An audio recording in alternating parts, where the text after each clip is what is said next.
제가 읽고 우리 마지막 절 합독하도록 하겠습니다. 그러므로 사랑을 받는 자녀같이 너희는 하나님을 본받는 자가 되고 그리스도께서 너희를 사랑하신 것 같이 너희도 사랑 가운데서 행하라. 그는 우리를 위하여 자신을 버리사 향기로운 제물과 희생 제물로 하나님께 드리셨느니라. 음행과 온갖 더러운 것과 탐욕은 너희 중에서 그 이름조차 부르지 말라. 이는 성도에게 마땅한 바니라. 누추함과 어리석은 말이나 희롱의 말이 마땅치 아니하니 오히려 감사하는 말을 하라. 너희도 정녕 이것을 알거니와 음행하는 자나 더러운 자나 탐하는 자 곧 우상 숭배자는 다 그리스도와 하나님의 나라에서 기업을 얻지 못하리니 누구든지 헛된 말로 너희를 속이지 못하게 하라. 이로 말미암아 하나님의 진노가 불순종의 아들들에게 임하나니 그러므로 그들과 함께하는 자가 되지 말라. 너희가 전에는 어둠이더니 이제는 주 안에서 빛이라. 빛의 자녀들처럼 행하라. 빛의 열매는 모든 착함과 의로움과 진실함에 있느니라. 주를 기쁘시게 할 것이 무엇인가 시험하여 보라. 우리 마지막 절 다 같이 읽겠습니다. 너희는 열매 없는 어둠의 일에 참여하지 말고 도리어 책망하라. 아멘. 오늘 이 시간 하나님을 본받는 자가 되고 하나님을 본받는 자가 되고 라는 제목으로 말씀을 전하도록 하겠습니다.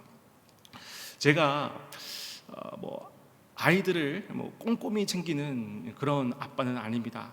그런데 제가 이제 어느 날 이 첫째 아들 학교를 갈 때 이제 등교를 해서 보낼 때 책가방을 좀 이렇게 열어보게 되었습니다. 그런데 깜짝 놀랐습니다. 너무 놀랐습니다. 이 가방이 이제 엉망인 거예요. 그 필통 안에 있어야 할 그 연필이 밖으로 굴러다니고 또 사탕 껍질 그리고 색종이 구겨진 것, 종이 구겨진 것, 가방이 엉망인 거예요. 도대체 왜 이럴까? 도대체 이해가 안 되더라고요. 왜 그런 걸까요? 왜 그런 걸까요? 걱정까지 됐습니다. 아이고, 이렇게 정리하는 습관이 안 돼 있으면 어떻게 학교에서 수업을 받을까? 걱정하는 마음도 가득하게 되었습니다. 그래서 제가 한번 곰곰이 생각을 해봤습니다. 도대체 어떻게 교육을 해야 될까? 도대체 어떻게 이 아이들이 왜 그럴까? 왜 정리정돈을 못할까? 생각을 해보니까 딱 제 머릿속에 떠오르는 장면이 있었습니다. 제가 어렸을 때입니다. 제가 어렸을 때는 학교에서 우유 급식을 했는데 우유를 마시기 싫어서 가방에 쌓아둔 거예요.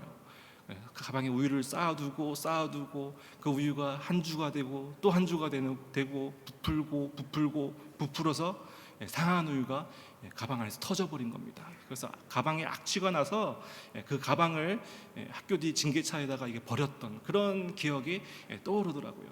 이 기억을 하고 나니까 이해가 되었습니다. 아들이 나를 닮아서 그렇구나.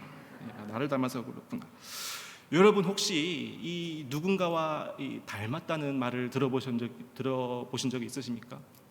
외모뿐만이 아니라 성격이나 성향 이런 것들도 우리는 닮았다고 표현을 합니다.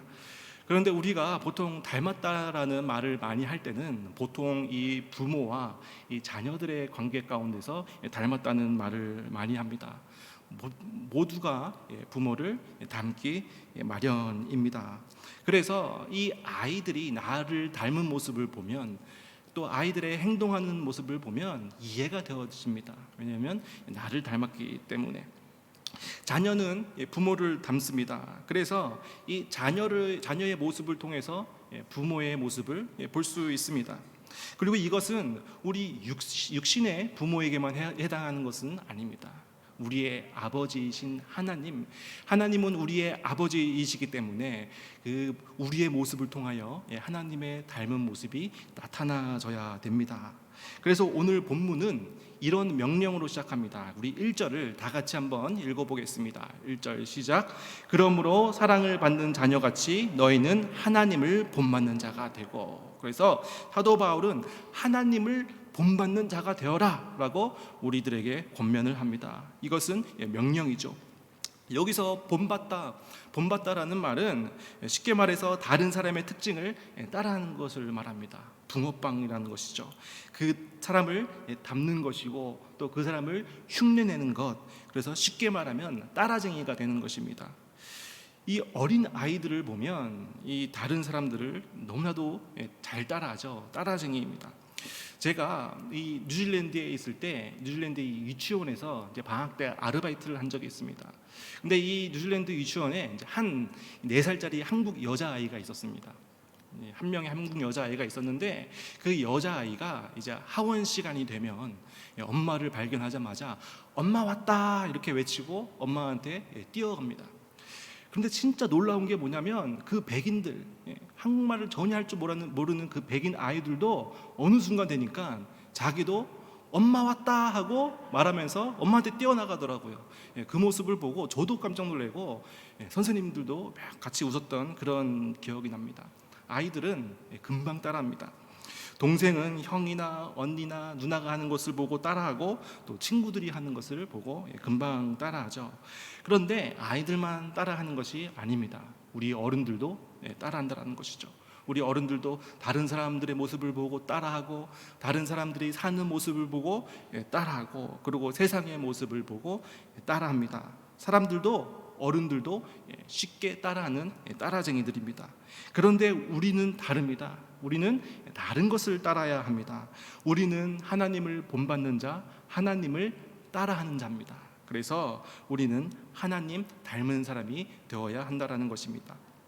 하나님께서는 직접 우리에게 말씀하십니다. 레위기 11장 45절 말씀 다 같이 한번 읽어보겠습니다. 시작. 나는 너희의 하나님이 되려고 너희를 애굽 땅에서 인도해낸 여호와니라. 내가 거룩하니 너희도 거룩할지어다. 아멘. 이 레위기서에서 계속 반복되는 말씀입니다. 하나님께서 친히 우리에게 말씀해 주신 말씀입니다. 나 하나님 내가 거룩하니 너희들도 거룩하라. 우리가 거룩해야 할 이유를 하나님께서는 친히 말씀해 주셨다는 것입니다.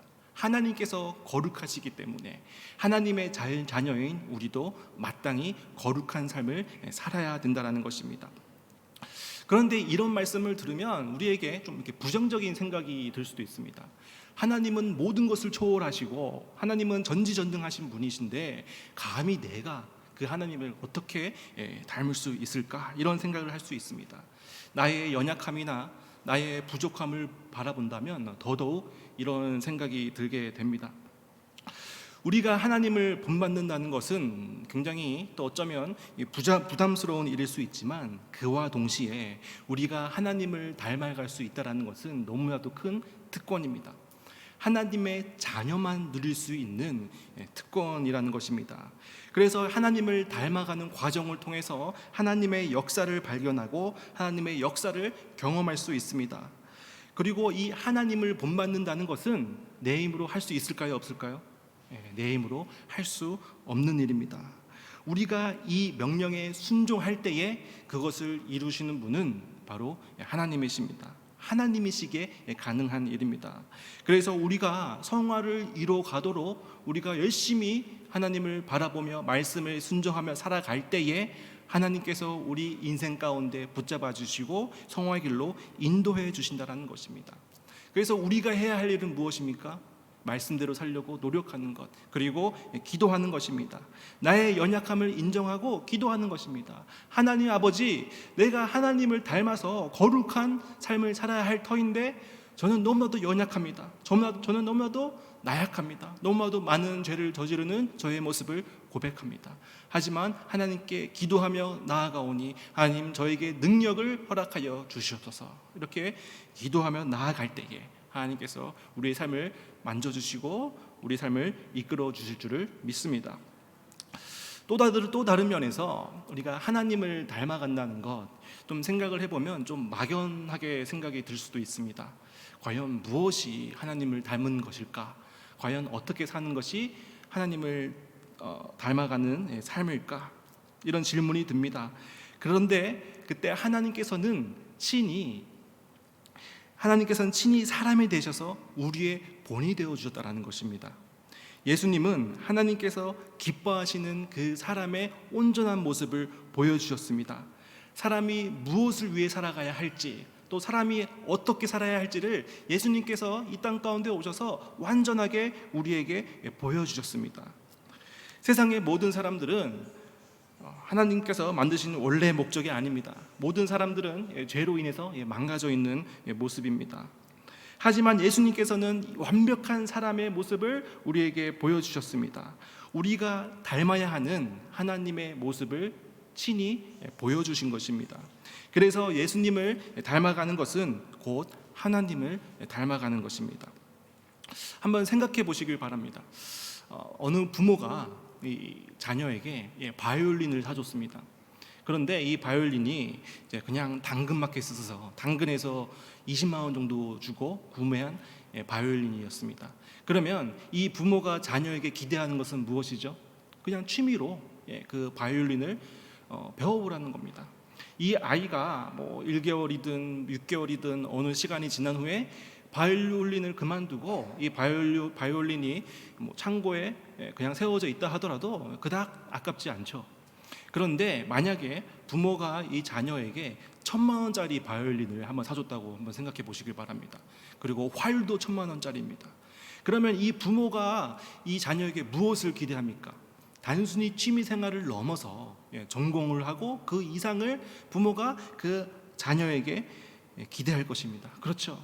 마찬가지입니다. 하나님께서도 우리에게 하나님을 닮아라라는 이 명령은 단순히 그것을 듣고 그것을 이해하고 그치는 것이 아니라 그 더 이상의 것을 하나님께서는 기대하고 계십니다.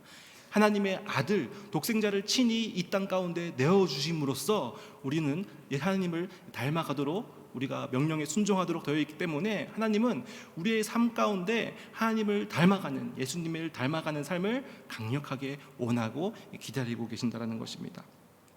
로마서 8장 29절에서는 하나님께서 우리의 구원의 목적에 대해서 이렇게 말씀하십니다. 로마서 8장 29절을 제가 한번 읽어보겠습니다.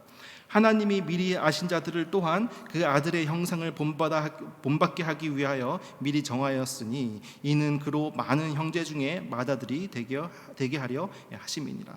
하나님께서 우리를 선택하시고 우리에게 구원을 주신 이유는 그 아들의 형상을 본받게 하기 위하여다라고 성경은 기록하고 있습니다.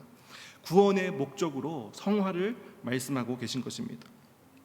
우리가 구원받는 것은 그냥 우리가 살다가 죽으면 천국 가는 것이 그런 것이 아닙니다. 우리가 살아가면서 계속해서 예수님 닮아가는 모습으로 하나님께서는 우리를 계속해서 빚어가십니다. 하나님께서는 우리 삶 가운데 이 일을 계속해서 이루어가고 계십니다.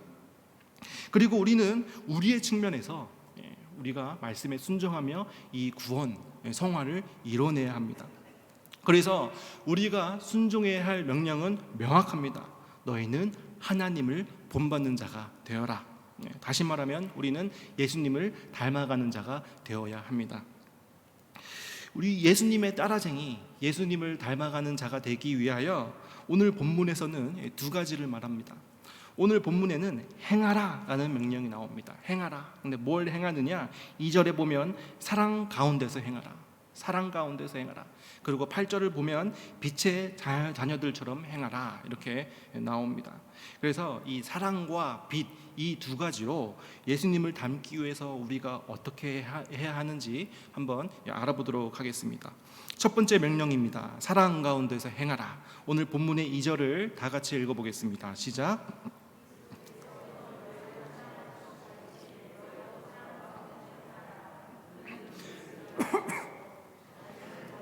향기로운 제물과 희생 제물로 하나님께 드리셨느니라. 사랑을 말할 때에 그 사랑의 본이 되신 것, 그 진정한 사랑을 보여주신 분은 바로 예수님입니다. 그래서 우리는 예수님의 사랑을 본받고 따라가야 합니다. 예수님께서 십자가 사건을 통해서 우리에게 보여주신 그 사랑은 어떤 사랑입니까? 자신을 전적으로 내어주신 사랑, 자신을 전적으로 우리를 위하여 희생하신 온전한 사랑이라는 것입니다. 정말 사랑이 무엇일까? 이런 생각을 하게 됩니다. 제가 초등부를 담당할 때 한번 제가 설교 시간에 초등학교 친구들에게 한번 질문을 한 적이 있습니다. 여러분, 사랑이 뭐라고 생각합니까? 그렇게 물어보니까 어느 한 친구가 손을 번쩍 들더니 사랑은 눈물의 씨앗이요, 이렇게 기억을 하더라고요. 야, 그래서 너가 뭐 사랑을 하고 울어봤냐? 그러니까 울어봤어요, 이렇게 얘기를 하더라고요. 이 나이가 들수록 이 사랑이라는 개념이 조금 더 고차원적으로 되는 것 같습니다. 이 어렸을 때 혹은 뭐 10대 때, 20대 때는 뭐 눈물의 씨앗, 그리고 또 뭐 아름다운 사랑, 뭐 열정적인 사랑, 이런 사랑이지만 또 30대가 되고 또 가정을 이루고 나니까 사랑하면 떠오르는 게 또 희생과 책임이 따르는 사랑이 아닌가라는 생각이 듭니다. 좀 고차원적인 사랑이죠. 그런데 성경에서 말하는 그 사랑의 근본은 바로 예수님께서 우리 가운데 보여주신 그 모든 것을 내어주신 사랑입니다. 우리가 따라야 할 사랑은, 사랑의 본은 자기를 희생하며 자기를 부인하는 사랑입니다. 예수님이 자기 자신을 버린 것처럼 우리도 우리 자신을 버리고 우리의 이웃을 섬겨야 합니다.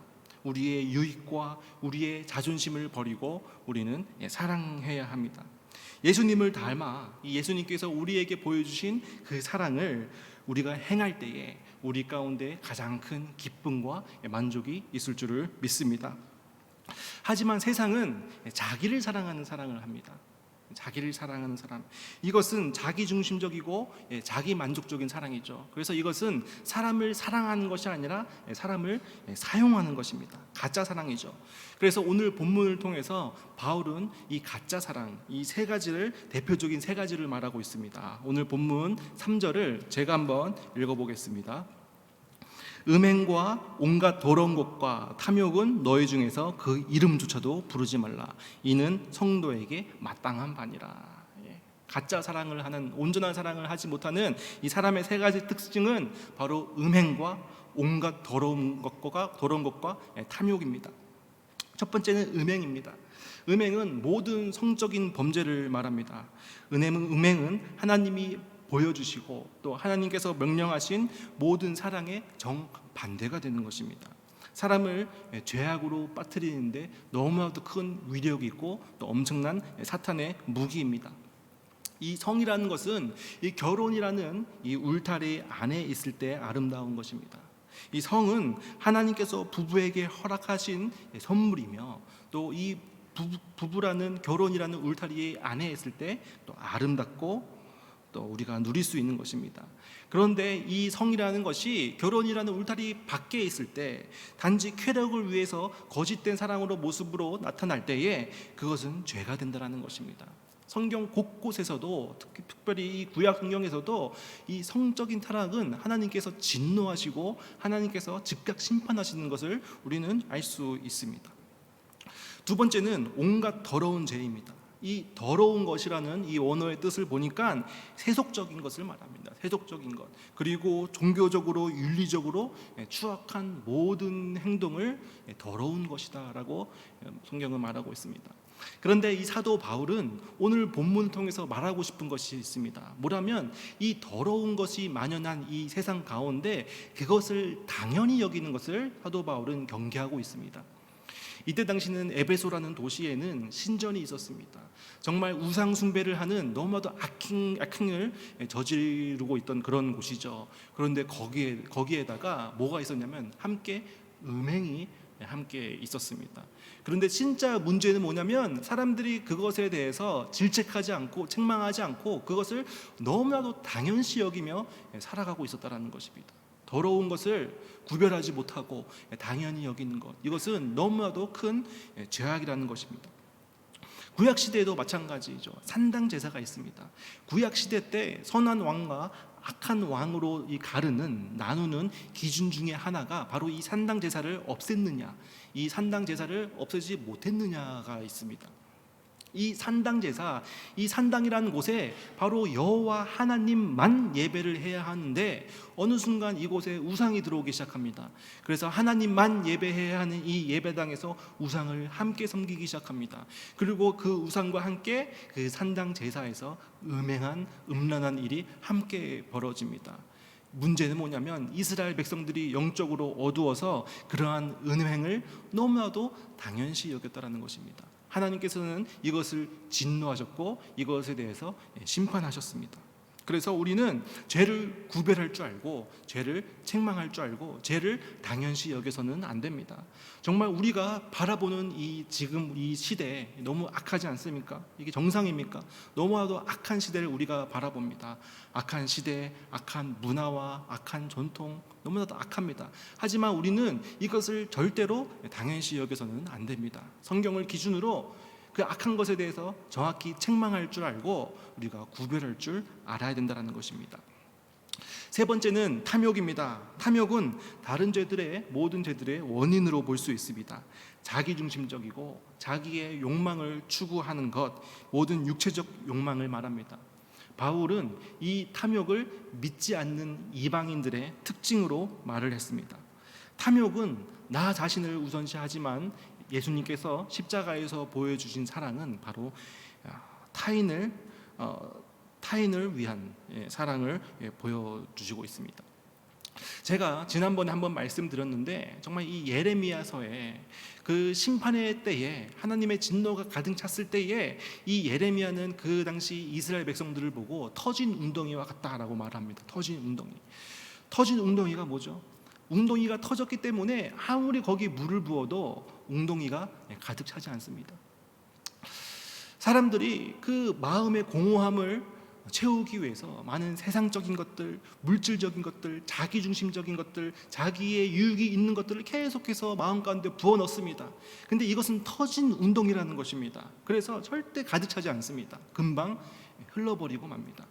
그 순간에는 기쁨이 있을 수 있고, 그 순간에는 쾌락이 있을 수 있고, 또 그 순간에는 만족감이 있을 수 있지만 그것이 오래가지 못한다는 거예요. 또다시 공허하게 됩니다. 그럼 또다시 세상적인 것들, 물질적인 것들로 채워가게 되죠. 이것이 이방인들, 하나님을 알지 못한 자들의 특징입니다. 그런데 우리는 어떻습니까?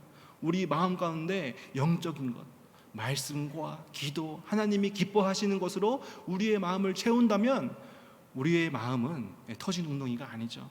우리의 마음은 항상 평강으로 가득 차게 될 줄을 믿습니다. 그래서 우리는 우리 마음 가운데 정말 선한 것으로 가득 채워야 합니다.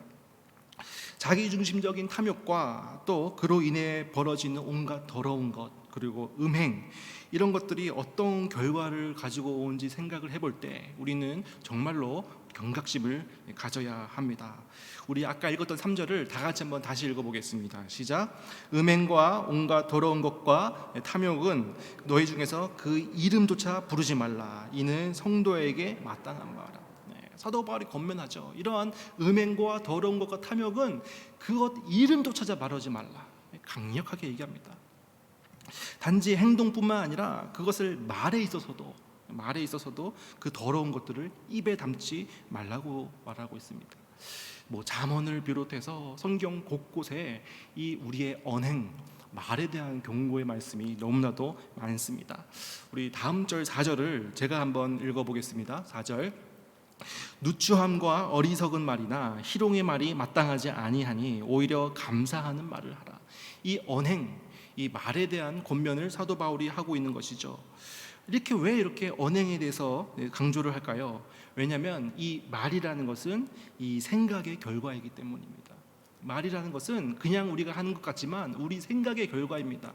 그리고 마음의 통로가 바로 언행, 말입니다. 시편 141편 3절에서 4절을 보면 이 다윗이 어떻게 고백을 하냐면 내 입에 파수꾼을 세워주시옵소서. 주님, 내 입에 파수꾼을 세워주시옵소서. 그리고 내 입을 지켜주시옵소서라고 고백을 합니다. 그리고 계속해서 뭐라고 고백하냐면 내 마음이 악한 일에 기울지 않게 하여 주시옵소서. 내 입을 지켜주시고 내 마음을 지켜주시옵소서라고 다윗은 하나님께 고백을 합니다. 입과 마음이 연결되어 있다는 것이죠. 이 마음, 입은 마음의 통로입니다. 또 시편 71편 8절을 보면 주를 찬송함과 주께 영광 돌림이 종일토록 내 입에 가득하리이다. 내가 하나님을 찬송하고 하나님께 영광을 올려드렸더니 뭐라고요? 종일토록 뭐라고요? 내 입에 찬양이 가득한 거예요. 내 마음에 선한 것들로 하나님께 영광을 올려드리는 것들로 가득 채웠더니 내 입은 종일토록 하나님을 높여드리는 겁니다. 우리 마음에 있는 것이 입으로 나온다라는 것이죠. 그래서 어떤 사람이 정말 선한 마음을 품은 것 같이 보이는 사람이 있더라도 그의 언행이 선하지 않다면 그 사람의 마음 가운데서는 선하지 않은 것이 가득 차 있는 것입니다. 그래서 우리는 하나님께 기도해야 됩니다. 하나님, 내 입술을 파수꾼과 같이 지켜주시옵소서. 그리고 내 안에, 내 마음에 선한 것들로 가득 차게 하여 주시옵소서. 그래서 우리의 언행도 항상 조심하고 또 감사하는 말을 항상 하라라고 사도 바울은 권면하고 있습니다. 이러한 죄, 정말 음행과 더러운 것들과 탐욕, 이 죄의 결과가 있습니다. 우리 죄의 결과에 대해서 오늘 본문의 5절과 6절은 이렇게 말하고 있습니다. 제가 읽겠습니다. 너희도 정녕 이것을 알거니와 음행하는 자나 더러운 자나 탐하는 자 곧 우상 숭배자는 다 그리스도와 하나님의 나라에서 기업을 얻지 못하리니. 6절 누구든지 헛된 말로 너희를 속이지 못하게 하라. 이로 말미암아 하나님의 진노가 불순종의 아들들에게 임하나니. 음행과 더러운 것과 탐욕, 이런 것을 행하는 자는 뭐라고 얘기를 합니까? 우상 숭배자다라고 사도 바울은 말합니다. 우상 숭배자는 하나님을 믿는 사람이 아닙니다. 그리고 우상 숭배자는 천국의 백성이 아니라는 것이죠. 우리가 교회를 세우고 또 우리가 교회에 헌신하고 하나님을 믿지만 우리 마음 가운데 음행이 있고 우리 마음 가운데 더러운 것이 있고 우리의 삶 가운데 탐욕적인 것으로 가득 차 있다면 이것은 하나님을 믿지 않는 자라고 성경은 분명하게 말하고 있습니다. 우상 숭배자다. 그래서 천국 백성이 되지 못할 것이다 라고 말합니다. 또 6절을 보니까 이로 말미암아 하나님의 진노가 임할 것이다. 우리가 음행을 품고 더러운 것을 추구하고 우리가 탐욕적인 것을 추구한다면 하나님의 심판, 하나님의 진노가 우리 가운데 있다고 너무나도 무겁게 성경은 말하고 있습니다. 그래서 이것을 우리가 깨트리고 회개하고 우리가 결단하며 나아가기를 축복합니다.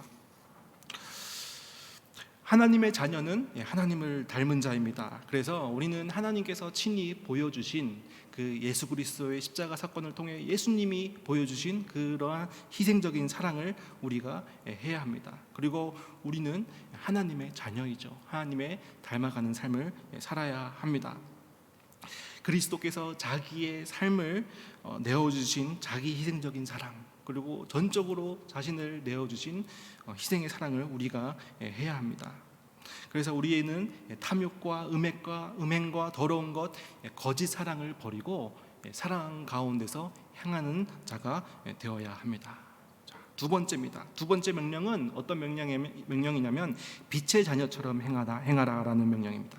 빛의 자녀처럼 행하라. 오늘 본문의 8절을 다 같이 읽겠습니다. 시작. 빛의 자녀들처럼 행하라. 빛의 자녀들처럼 행하라라고 사도 바울은 권면을 합니다. 요즘은 정전을 경험해 본 적이 없습니다. 그런데 이 90년대만 하더라도 아파트에 사는데도 불구하고 종종 정전이 있었습니다. 그래서 특별히 깜깜한 밤에 정전이 되면 또 양초를 꺼내죠, 집에서. 그럼 양초를 딱 켜놓으면 또 그 양초 앞에서 온 가족이 딱 모이면 또 이렇게 환하게 밝게 비춰진 것을 볼 수 있습니다.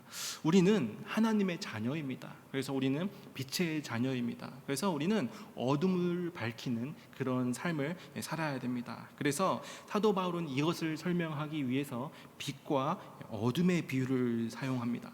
우리는 이전에는 하나님을 알지 못하는 어둠의 불순종의 아들이었지만 우리가 예수님을 만나고 우리가 빛의 자녀가 되었다라는 것입니다. 이 모든 것이 주 안에서 이루어진 것입니다.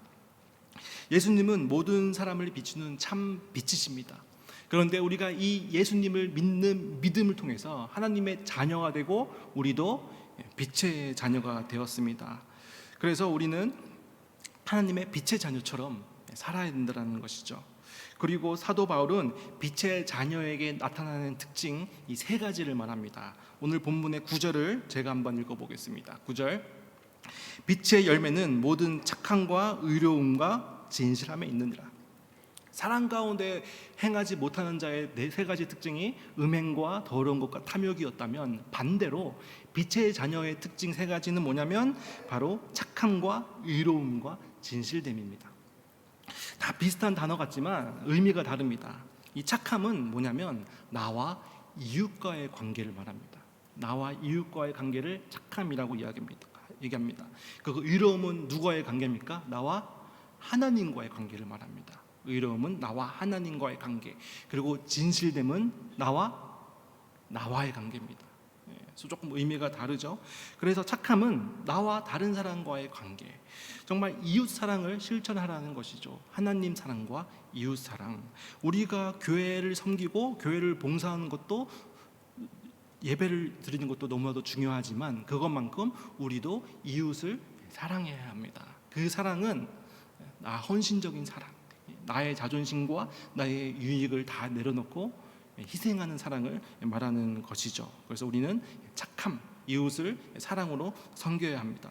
그리고 의로움은 나와 하나님과의 관계. 이 성경 말씀, 하나님께서는 우리에게 특별 계시를 주셨습니다. 하나님의 말씀해 주셨습니다. 뭘로 말씀해 주셨죠? 성경입니다. 그래서 이 성경은 우리 삶의 기준이 되어야 됩니다. 철저한 기준이 되어야 됩니다. 그래서 성경에서 하라는 것은 하고, 성경에서 하지 말라는 것은 안 하는 삶, 그런 삶이 우리가 하나님 앞에 의로운 삶이다라고 말할 수 있습니다. 그리고 진실된 것, 나 자신의 진실되어야 합니다. 특별히 우리는 죄에 민감하고 죄에 진실되어야 합니다. 작은 죄라도 그것을 민감하게 여기고, 작은 죄라도 진실되게 하나님 앞에 회개하며 나아가는 태도가 너무나도 중요합니다. 왜냐하면 죄의 속성입니다. 죄는 처음부터 큰 죄를 저지른 사람은 없습니다. 누구나 작은 죄에서부터 시작을 합니다. 그런데 그 작은 죄가 커지고 눈덩이처럼 커져서 결국은 감당할 수 없는 죄를 짓게 된다는 것이죠. 그래서 우리는 작은 죄에도 민감해하며 죄를 끊어버려야 됩니다. 그리고 우리는 죄 앞에 진실되어야 하는데, 왜냐하면 이 죄는 하나님과의 관계를 끊어버립니다. 하나님과의 관계를 막아버립니다. 그래서 우리는 죄 앞에 스스로 진실된 모습으로 나아가야 합니다. 자, 그렇다면 이제 마지막으로 우리가 해야 할 일은 분명합니다. 오늘 본문 말씀의 10절과 11절을 다 같이 한번 읽어보겠습니다. 시작. 주를 기쁘시게 할 것이 무엇인가 시험하여 보라. 너희는 열매 없는 어둠의 일에 참여하지 말고 도리어 책망하라. 주를 기쁘게 하는 것이 무엇인가 시험해 보라라고 사도 바울은 권면합니다. 그래서 우리는 우리 신앙을 끊임없이 시험해 보아야 합니다. 우리가 음식물 쓰레기를 버릴 때 어떻게 합니까? 우리 음식물 쓰레기 냄새를 맡아보지 않습니까? 그래서 냄새가 괜찮으면 다음에 버리고, 또 그 음식물 쓰레기에서 상한 냄새가 나면 어떡하죠? 즉각 버리지 않습니까? 마찬가지입니다. 우리 신앙도 끊임없이 시험을 해봐야 됩니다. 정말 우리 신앙 가운데 내가 죄악 가운데 있지 않은가 돌아보고, 우리가 죄악 가운데 있다면 우리를 질책하고 죄에서부터 돌아서야 한다는 것이죠. 그래서 우리는 책망해야 됩니다. 정말 이 음행과 더러운 것과 이 탐욕, 그것이 있다면 우리는 그것을 구별하고 책망을 하고 우리는 가르쳐야 됩니다. 우리가 책망을 하려면 어떻게 해야 합니까? 우리도 마음대로 살아가면서 책망할 수 있습니까? 그것은 교만이죠. 책망을 할 수 있는 것은 우리도 그렇게 빛의 자녀들처럼 행할 때 우리가 책망을 할 수 있지 않을까라는 생각이 듭니다. 그래서 우리가 말씀 가운데 살아야 하고 그것을 가르쳐야 합니다. 우리가 정말 이 세상 가운데 정말 빛과 진리로서 정말 우리가 세상에 예수 그리스도의 향기를 풍기면서 우리가 살아갈 때에, 우리가 희생적인 사랑으로 세상에 손을 내밀 때에 언젠간 이 세상이 이 교회를 주목할 일이 올 줄을 믿습니다.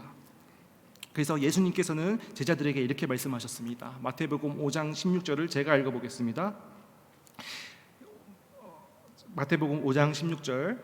이같이 너희 빛이 사람 앞에 비치게 하여 그들로 너희 착한 행실을 보고 하늘에 계신 너희 아버지께 영광을 돌리게 하라. 예수님께서 말씀하셨습니다. 우리가 우리의 빛이 사람 앞에 비치게 하여서 우리의 착한 행실을 보고 하나님께 사람들이 영광을 돌리도록 하는 것이 우리의 사명입니다. 빛은 어둠을 드러나게 합니다. 그렇죠? 그 어둠 가운데 있는 죄악은 너무나도 달콤하고 너무나도 대단한 것처럼 보이지만 빛으로 비춰졌을 때 그 추악함이 드러나게 됩니다. 그래서 우리 빛의 자녀가 정말 이 세상의 어두움 가운데 비춰져서 그 악이 드러나게 되고 또 우리가 그 죄를 책망하고 또 우리가 하나님 앞에 거룩하게 살아갈 때 우리는 하나님 닮아가는 삶을 살게 될 줄을 믿습니다.